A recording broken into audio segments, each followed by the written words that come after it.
자, 오늘 저희가 함께 좀 깊이 파고들어 볼 자료는요. 바로 창세기 17장하고 18장에 대한 묵상 기록들입니다. 네네. 이게 겉으로 보면 아주 오래전 인물, 아브라함의 이야기잖아요. 그렇죠. 수천 년 전 이야기죠. 그런데 그 안에 언약과 믿음이라는 오늘 우리에게도 여전히 아주 뜨거운 두 가지 핵심 키워드가 담겨 있더라고요. 맞습니다. 이런 질문이 들었어요. 수천 년 전 한 사람에게 주어진 그 약속이 어떻게 시공간을 넘어서 지금의 나한테까지 연결될 수 있을까? 그리고 우리가 흔히 믿음이라고 말할 때 그게 과연 내 안에서 막 쥐어짜내라 하는 어떤 의지력 같은 걸까? 아니면 전혀 다른 이야기일까? 아주 핵심적인 질문입니다. 그래서 이번 탐구의 목표는 이 거대한 약속의 역사랑 또 한 개인의 내면에서 일어나는 이 믿음이라는 변화, 이 둘을 한번 연결해 보는 겁니다. 제대로 한번 파헤쳐 보죠. 좋습니다. 이 자료들에서 정말 흥미로운 지점이 바로 그거거든요. 언약을 그냥 박물관 유물처럼 다루지 않는다는 거. 아, 과거의 사건이 아니다. 네.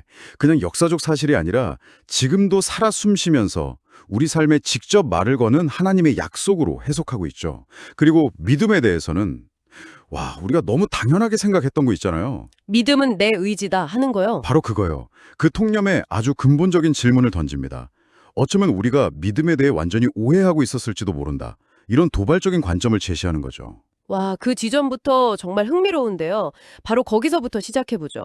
가장 먼저 눈에 띄는 상징적인 변화가 이름이 바뀌는 거잖아요. 네, 아브라함에서 아브라함으로. 솔직히 처음 읽을 땐 그냥 글자 몇 개 추가됐네 하고 무심코 지나치기 쉬운데 자료들은 이 변화에 어마어마한 의미가 담겨 있다고 강조하더라고요. 그렇죠.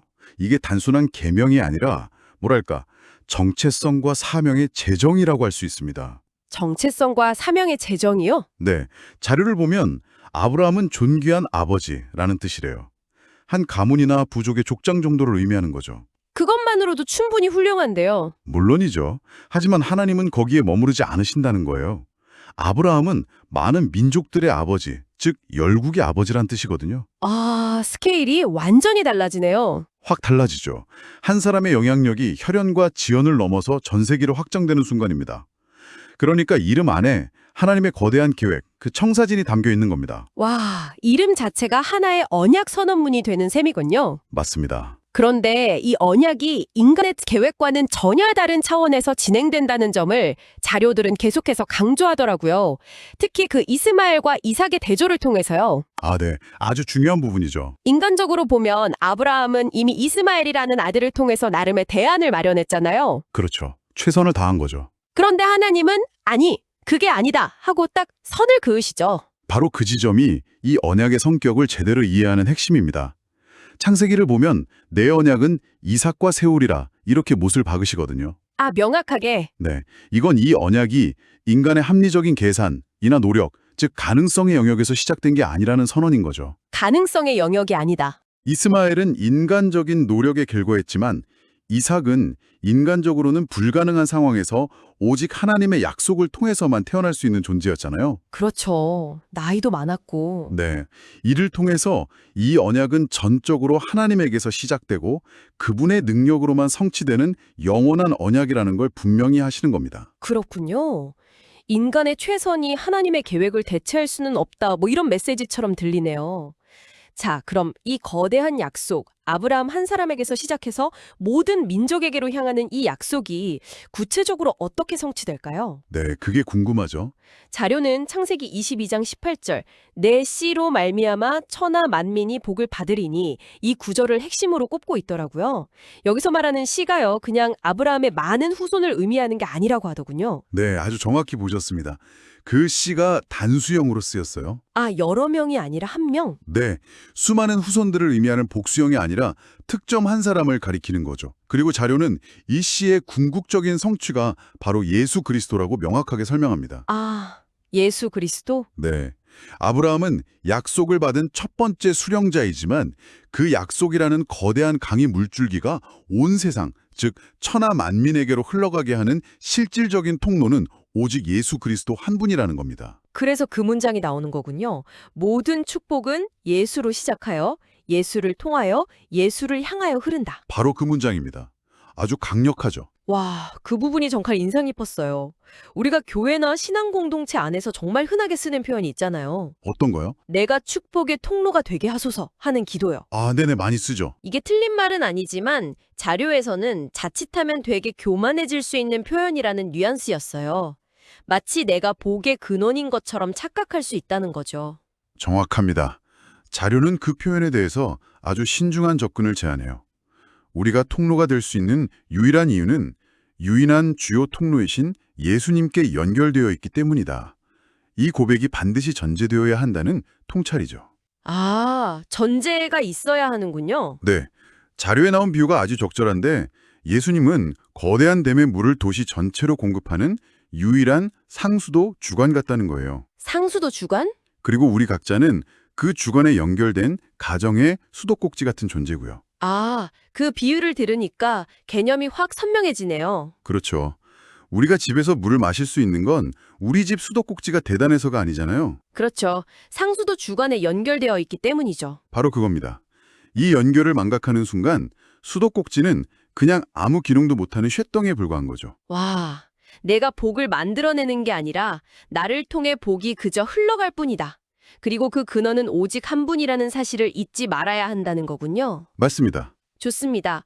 이 거대한 언약이 모든 민족을 향한 계획이라는 건 알겠어요. 그런데 이게 수천 년 전 이야기잖아요.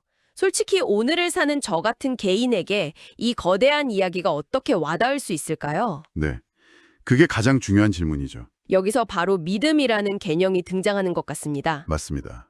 거시적인 언약이 개인의 삶이라는 이 미시적인 현실과 만나는 지점, 그게 바로 믿음입니다.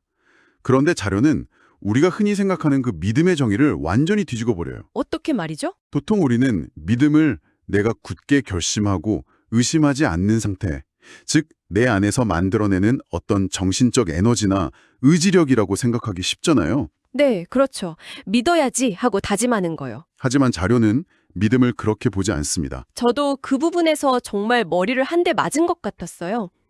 믿음은 혼자 내 안에 만들어지는 것이 아니라 하나님과 우리 사이에 생긴 마음이라고 정의하더라고요. 네, 사이에 생긴 마음이라니 정말 시적인 표현이면서도 핵심을 찌르는 것 같아요. 그 사이라는 단어가 핵심입니다.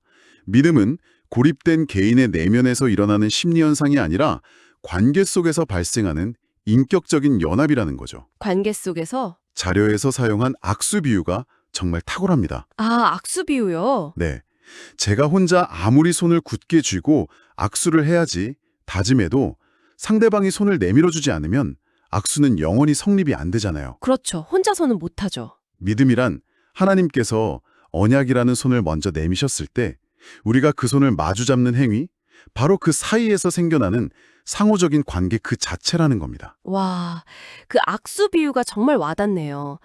그동안 믿음이 없다고 자책했던 많은 순간들이 어쩌면 나 혼자 허공에다 손을 쥐었다 폈다 하면서 왜 악수가 안 되지? 하고 힘들어했던 것과 같다는 생각이 드네요. 그럴 수 있죠. 그런데 한편으로는 이런 질문이 생겨요. 어떤 사람은 나는 손을 내밀었는데 하나님이 안 잡아주시는 것 같다. 이렇게 느낄 수도 있잖아요. 아주 중요하고 현실적인 질문입니다. 이런 감정적인 어려움, 뭔가 일방적인 관계처럼 느껴질 때에 대해서 자료들은 어떻게 설명하나요? 자료들이 직접적으로 그 감정을 다루진 않지만 이 새로운 믿음의 정의 속에 그 답의 실마리가 있어요. 핵심은 하나님의 손은 언약을 통해 이미 내밀어져 있다는 사실입니다. 아, 이미 내밀어져 있다. 네, 우리의 감정 상태와 상관없이 그 약속은 유효한 거죠. 그렇다면 문제는 왜 내밀어진 손이 느껴지지 않는가일 겁니다. 바로 이 지점에서 새 마음이라는 개념이 등장하는 거예요. 새 마음이요? 네, 우리가 내민 손을 잡을 수 있도록 보이지 않던 그 손을 보고 느낄 수 있도록 하나님께서 주시는 선물이 바로 새 마음이라는 겁니다. 그래서 기도의 방향도 바뀌게 되는 거죠. 아, 그래서 기도에 대한 관점도 바뀌는 거군요. 예전에는 하나님, 제게 바위 같은 굳센 믿음을 주십시오 라고 기도했다면 네, 그랬다면 이건 마치 내 안에 어떤 초능력을 달라는 요청처럼 들릴 수도 있겠네요. 하지만 관점이 바뀌면 기도의 내용도 달라지겠군요. 정확합니다. 그래서 자료는 기도가 이렇게 바뀐다고 제안해요. 주 예수로 말미암아 하나님과 나 사이에 새 마음을 주십시오. 와, 이건 내 안에 어떤 능력치를 채워달라는 요청이 아니에요. 하나님과의 관계 속으로 들어가게 해달라는, 그 사이를 열어달라는 초대로 바뀌는 겁니다. 내 힘으로 악력을 키우려는 노력을 멈추고 그렇죠. 상대방의 내민 손을 볼 수 있는 눈과 잡을 수 있는 마음을 구하는 거죠. 하나님과 나 사이에 생긴 새 마음, 이 새 마음이 구체적으로 어떤 역할을 하는지 좀 더 깊이 들어가 보죠. 자료는 이걸 비옥한 토양에 비유했던데 정말 멋진 비유라고 생각했어요. 네, 그 비유가 모든 걸 설명해 줍니다. 우리의 의지나 결단이라는 땅은 종종 메마르고 굳어 있어서 믿음이라는 씨앗이 뿌려져도 자라기 어렵거든요. 그렇죠. 딱딱한 땅에서는 싹이 나기 힘들죠. 하지만 하나님이 주시는 새 마음은 그 씨앗이 뿌리 내리고 자라나 믿음의 꽃을 피울 수 있도록 모든 영양분을 갖춘 비옥한 토양과 같다는 겁니다. 즉 믿음은 내가 쥐어짜내서 억지로 피우는 조화가 아니라 하나님이 주신 토양 위에서 자연스럽게 피어나는 생활하는 거죠. 그렇다면 우리가 할 일은 꽃을 피우려고 애쓰는 게 아니라 내 마음의 밭이 좋은 토양으로 가꾸어지도록 구하는 것이겠군요. 바로 그겁니다. 그 토양만 증배되면 믿음의 꽃은 저절로 피어난다는 거니까요. 와, 그리고 그 새 마음, 즉 비옥한 토양을 가질 때 비로소 우리는 스스로를 하나님의 약속의 자녀로 인식하게 되고 수천 년 전 아브라함에게 주어졌던 그 영원한 언약에 참여하게 되는 겁니다. 과거에 하나님께서 아브라함에게 밤하늘의 별을 보면서 약속을 시각적으로 확인시켜 주셨듯이 네, 그렇죠. 그것처럼 오늘날 우리에게는 성경 속 보석 같은 말씀을 통해 그 약속을 보게 하신다는 거죠. 아하, 말씀이 별이 되는 거군요. 맞습니다. 새 마음은 바로 이 말씀들이 그냥 텍스트가 아니라 밤하늘의 별처럼 나를 향한 하나님의 약속이라는 것을 발견하고 붙들게 하는 힘이 되는 겁니다. 이 모든 설명이 정말 희망적으로 들립니다. 그런데 자료는 여기서 한 걸음 더 나아가서 가장 이해하기 어려운 부분, 바로 고난에 대한 관점까지 바꿔놓더라고요. 네, 그 부분이 하이라이트죠. 자료에 재판이라는 아주 구체적이고 힘든 상황이 예시로 등장하는데 보통 이런 일은 피하고 싶은 불행이잖아요. 당연하죠. 그런데 이걸 불행이 아니라고 보더라고요. 바로 그 지점이 이 관점의 전환이 가져오는 가장 큰 힘이자 어쩌면 가장 실천하기 어려운 부분이기도 합니다. 재판과 같은 극심한 고난의 현장조차도 피해야 할 저주나 불행이 아니라 하나님의 약속이 가장 선명하게 이루어지는 소망의 자리가 될 수 있다는 겁니다. 소망의 자리요? 고난의 현장이요? 네, 우리의 본능은 고난을 만나면 내가 뭘 잘못했나? 혹은 어떻게 여기서 빨리 빠져나가지? 이 생각에만 매몰되기 쉽잖아요. 네, 당연히 그렇죠. 고통의 원인을 찾거나 거기서 벗어날 방법을 찾는 게 인간의 자연스러운 반응이니까요. 하지만 이 새로운 관점은 질문 자체를 바꿉니다. 어떻게 벗어날까가 아니라 하나님은 이 고통의 한복판에서 어떤 약속을 보여주려고 하시는가로요. 아, 질문이 바뀌는군요. 네. 역설적이지만 우리의 힘이 완전히 빠지고 모든 인간적인 가능성이 차단된 그 절망의 순간이야말로 하나님의 약속 외에는 의지할 것이 아무것도 없는 상태가 되거든요. 그렇죠. 정말 아무것도 없을 때. 바로 그 자리가 하나님이 주신 새 마음이라는 토양 위에서 믿음의 꽃이 가장 화려하게 피어나는 현장이 될 수 있다는 겁니다. 와, 고난은 믿음의 장애물이 아니라 믿음이 진짜 실력이 되는 무대라는 엄청난 패러다임의 전환이죠. 와, 오늘 이야기들을 정리해보니 정말 거대한 그림이 그려지네요.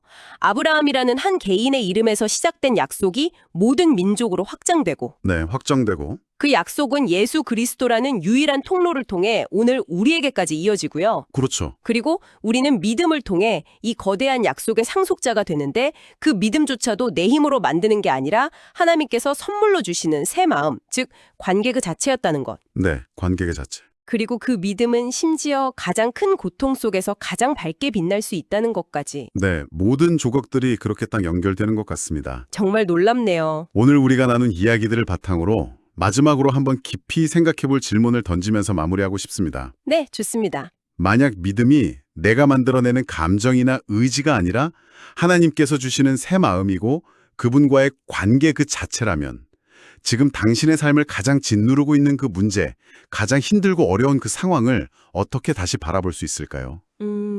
어쩌면 그곳은 당신의 믿음을 가로막는 거대한 장애물이 아니라 바로 그 새 마음이라는 토양 위에 당신만의 믿음의 꽃이 피어나도록 하나님께서 예비하신 가장 비옥한 땅일지도 모릅니다.